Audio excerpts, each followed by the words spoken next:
Hello मेरे प्यारे दोस्तों। मैं हूँ आपकी अपनी आरबी जादू की झप्पी। यह कहानी दो बहनों की है, चारू और नीरू की। कहानी को बहुत ज़्यादा लंबा नहीं रखूंगी।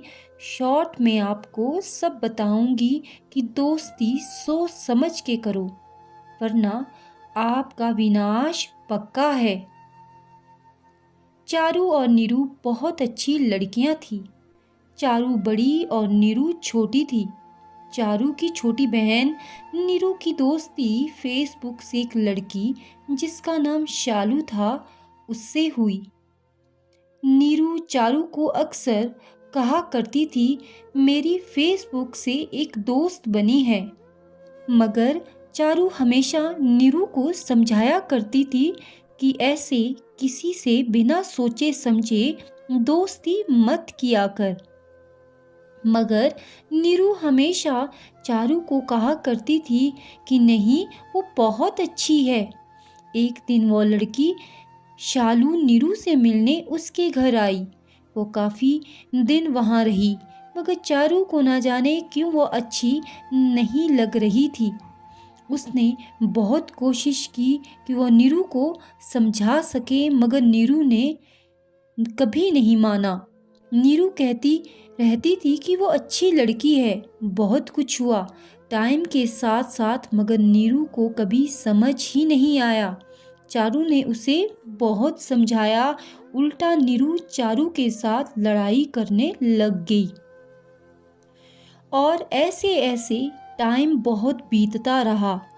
एक दिन नीरू को शालू की सच्चाई पता चल गई, तो नीरू ने चारू से कहा कि आप दीदी सच बोलती थी, वो लड़की अच्छी नहीं है। एक दिन नीरू और चारू दूसरी सिटी में पढ़ने के लिए चली गई और वहाँ वो लड़की शालू भी रहा करती थी।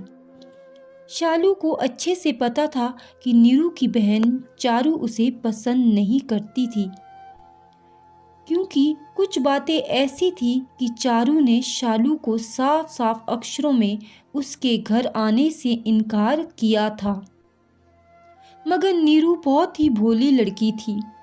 उसने चारू से कहा, यहाँ पे शालू भी रहती है, मुझे उसका मैसेज आया था। दीदी हमें एक मौका फिर से देना चाहिए। चारू ने कहा, तुम्हारी मर्जी, तुम उसे मौका दो, मगर मैं नहीं, उसे कोई मौका नहीं दूंगी। नीरू ने कहा, प्लीज़ दीदी मान जाओ, क्या पता वो अब सुधर चुकी हो। चारू ने कहा, ठीक है, तुम्हें जैसा ठीक लगे करो, मगर सोच समझ कर करो। नीरू ने चारू से कहा, अब शालू बहुत ज़्यादा सुधर चुकी है, क्या मैं उसे घर बुला सकती हूँ? आप सब सोच रहे हैं, क्या ऐसा क्या हुआ था कि चारू शालू को नापसंद करती थी? बताती हूँ आपको। शालू नेचर से और बहुत ज़्यादा जेलसी और ईगो घमंडी और गंदे काम करने वाली लड़की थी। शराब पीना, लड़केबाजी करना उसका पहला काम था। तभी चारू अपनी बहन नीरू को उससे दूर रखना चाहती थी। एक दिन नीरू शालू को लेकर घर आ गई। शालू ने अच्छे से उससे बात की। अब धीरे धीरे लग रहा था कि शालू सुधर चुकी है, मगर दोस्त, शक्ल चेंज हो सकती है मगर फितरत नहीं। उसकी हरकत भी धीरे धीरे वापस आ रही थी। एक दिन चारू और शालू मार्केट गई तो लोग चारू की तरफ देख रहे थे, क्योंकि चारू काफ़ी सुंदर थी और चारू को लगता था कि वो सुधर चुकी है, मगर नहीं, आज भी वो वही थी जिसे जलना आता था। वह चारू से जलने लग गई और चारू को समझ आ गया कि यह लड़की नहीं सुधरने वाली। अब होता यह था कि जहाँ भी चारू नीरू घूमने जाती थी, वहीं वो उनके साथ बहुत बुरा बर्ताव करती थी। अब यह चीज़ें कुछ ज़्यादा हो रही थी, मगर इस बार चारू चुप थी।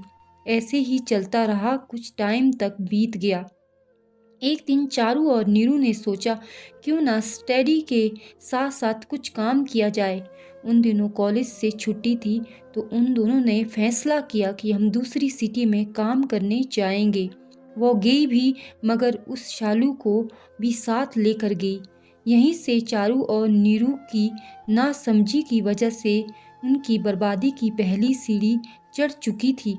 उस शालू को साथ ले जाकर कहाँ वहाँ अच्छा चल रहा था। चारू नीरू को अच्छा काम मिलने से पहले ही शालू सबको नीरू और चारू के खिलाफ भड़काना शुरू कर देती थी। सब यही सोचते थे कि आखिर यह लड़की इनके बारे में ऐसा गलत क्यों बोल रही है। वहाँ सब चारू नीरू से नफरत करने लग गए थे। दोनों को काम की कमी पड़ने लग गई थी।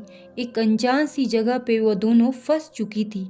शालू को धोखे से बहुत सारे काम मिलने और पैसा कमाने लग गई थी। आपको पहले ही बताया था, शालू गंदा काम भी करती थी, उससे भी वो पैसा कमाने लग गई थी। और चारू नीरू के पास खाने तक पैसे नहीं बच गए थे। वो दर दर भटक रहे थे। दोनों के पास रहने के लिए घर भी मुश्किल से मिल रहा था और कोई भी उन्हें काम नहीं दे रहा था। आज चारू को याद आ रहा था वो किस तरह से शालू को अपने घर में खाना खिलाया करती थी, खुद भूखे रहकर उसे खाना खिलाती थी। मगर ये ज़माना भलाई का नहीं है। शालू उनकी ऐसी हालत बना के सबको झूठ झूठ बोलकर उनसे सारे काम छीन लिए थे। खुद वापस अपनी सिटी आ गई थी। वो इतनी बड़ी डायन थी कि आप सब जान नहीं सकते हो। चारू ने नीरू को कहा कि हमें अब अपने घर पे बात करनी ही होगी। चारू ने अपने माता पिता को सब सच बताया कि उनके साथ क्या हुआ। उनके माता पिता यह सुनकर हैरान हुए और उन्हें वापस अपने घर लेकर आ गए। आज दोनों की हालत बहुत खराब हो चुकी थी, बहुत कमज़ोर हो चुकी थी। दोस्तों, दोस्ती सोच समझ कर करो। ऐसे लोगों से बचो। वो लड़की आज भी न जाने कितने लोगों के साथ ऐसा कर चुकी होगी। लास्ट में यही कहना चाहती हूँ कि दोस्त बनाओ, मगर अच्छे दोस्त बनाओ। एक बार धोखा दे तो बार बार उसे मौका मत दो। चारू और नीरू की बर्बादी का बस यही कारण था कि उन्होंने शालू को दूसरा मौका दिया। मुझे आशा है कि आप सबको मेरी यह सच्ची कहानी पसंद आई होगी। फिर मिलते हैं एक नई सच्ची कहानी के साथ। तब तक के लिए बहुत सारा प्यार। धन्यवाद।